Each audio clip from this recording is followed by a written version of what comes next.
Hello, this is Jeff with Truck and Trailer, your capital for commercial vehicle sales, service, and secure truck parking.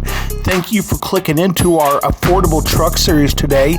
Let's go over this 2007 GMC C7500. It's powered by the 7.8 liter Duramax Diesel with 233,000 miles.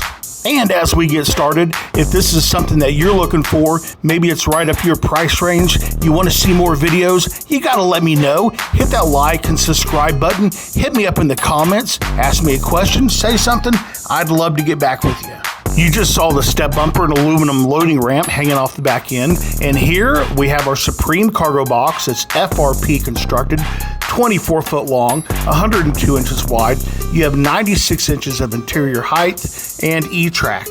And looking into the cab interior, it is super basic, but in clean, nice condition. Now, I do want to reaffirm that this truck is non-CDL at 25,950 GVWR.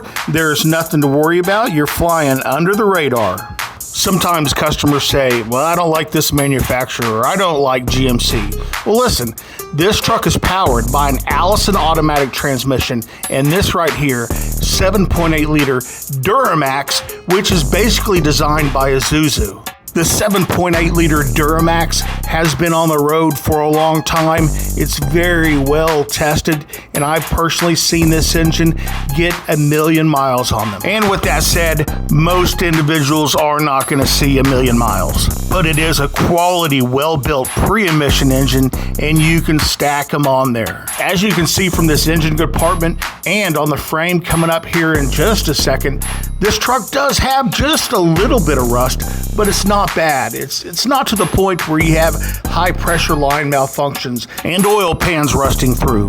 Well, my name's Jeff with Truck and Trailer, and we're here to grow your business. And for a little bonus, here's my pig hanging out on the back porch. Thanks for watching, and we will see you soon.